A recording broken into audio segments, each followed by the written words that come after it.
la Terre nous apparaît plus familière. Mais c'est encore un lieu dangereux.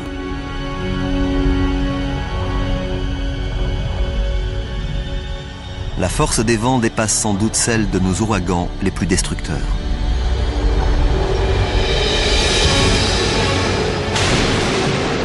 La vitesse de rotation du globe alimente ces puissantes tempêtes.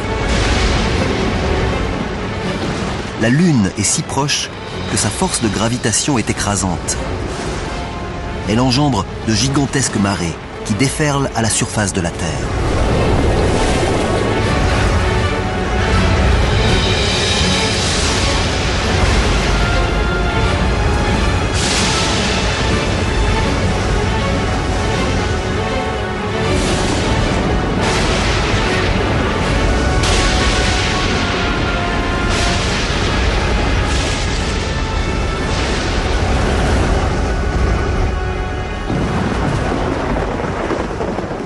Mais au fil du temps, la Lune s'éloigne, la houle s'atténue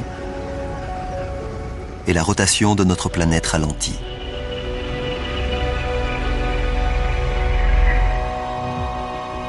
« 700 millions d'années après sa naissance, la Terre est recouverte d'eau.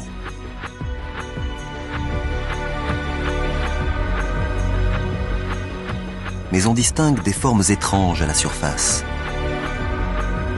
Ce sont de petits îlots rocheux qui semblent venir de nulle part.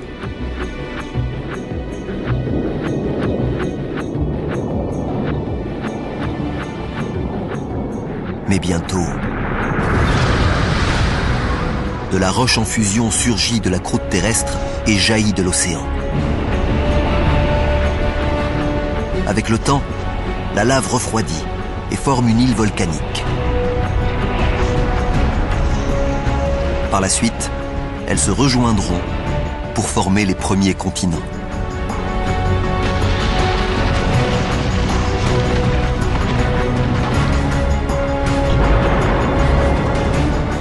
Notre jeune planète est recouverte d'eau et de terre. Elle commence à ressembler à celle que nous connaissons aujourd'hui. Mais l'atmosphère est toxique et la chaleur bien trop élevée pour que la vie s'y développe.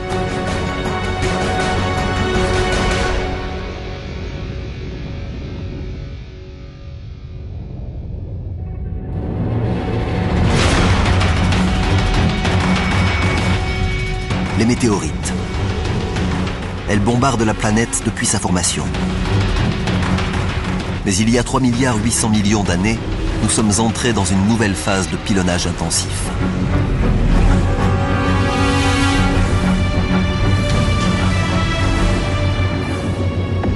Elles qui ont déjà apporté des molécules d'eau contiennent cette fois autre chose.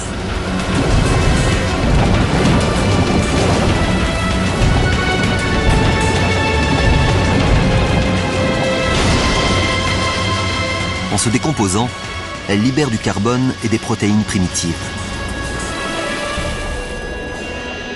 Ces minéraux venus des profondeurs de l'espace échouent ainsi dans nos océans.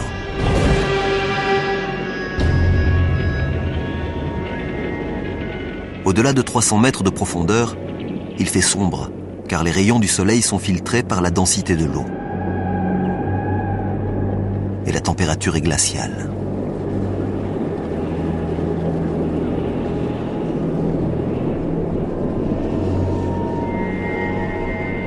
Et pourtant,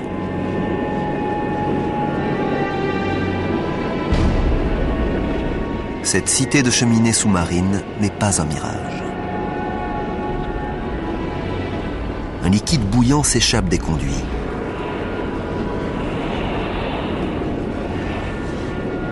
En s'infiltrant à travers des crevasses dans la croûte terrestre, l'eau de mer se réchauffe et se charge en minéraux et en gaz. Elle regagne l'océan sous la forme d'une mixture active qui donne naissance à ces concrétions.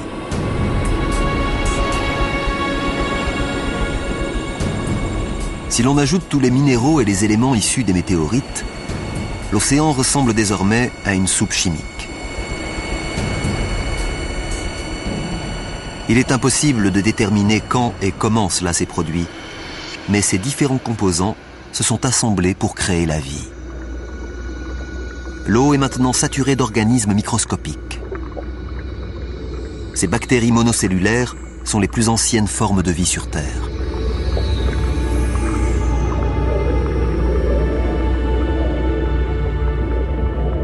C'est un moment clé dans l'évolution de notre planète. La vie microscopique se développe.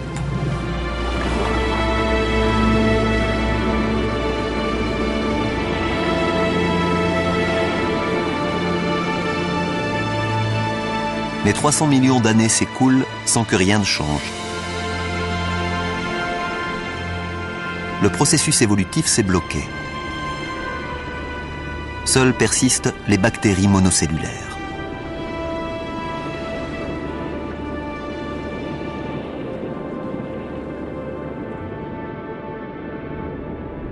Pour trouver des formes de vie plus complexes, il faut faire un nouveau bond dans le temps et remonter jusqu'à 3,5 milliards d'années dans un océan peu profond.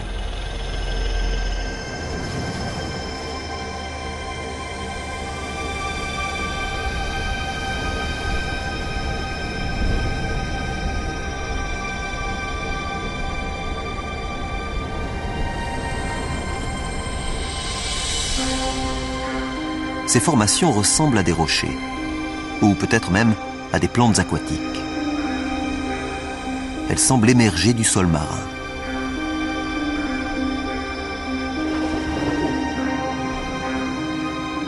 C'est une colonie de stromatolites. Chacune d'entre elles représente un amas de bactéries vivantes.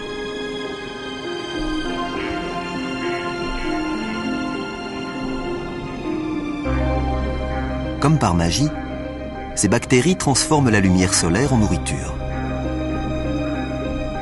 Ce processus, appelé photosynthèse, utilise la puissance des rayons solaires pour transformer le gaz carbonique et l'eau en glucose, une forme de sucre naturel.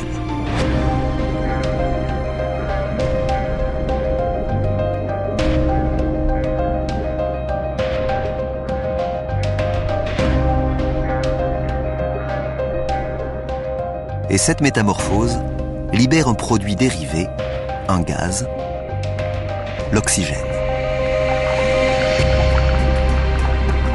Lentement, les stromatolites remplissent l'océan d'oxygène.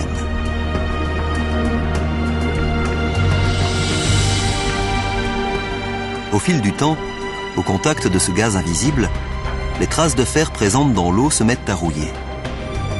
Les particules de rouille se déposent sur le fond marin pour former de la roche ferrugineuse, une matière minérale que l'homme utilisera plus tard dans la construction de ponts, navires ou gratte-ciel.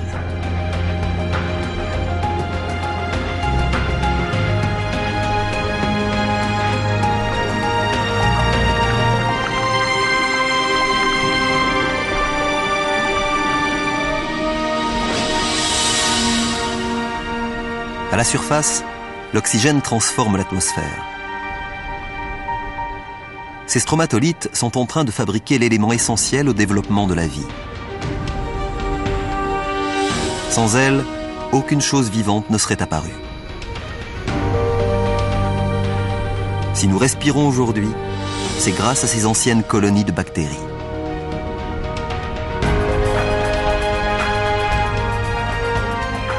Au cours des 2 milliards d'années qui suivent, le niveau d'oxygène continue d'augmenter. Et tandis que la rotation de la Terre ralentit, les journées s'allongent.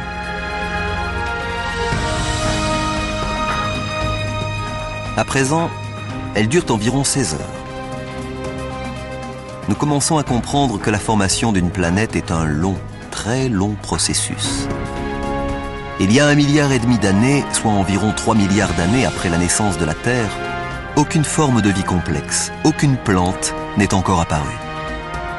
Mais la Terre dispose d'un atout qui la distingue des autres planètes, une force qui a le pouvoir de tout changer.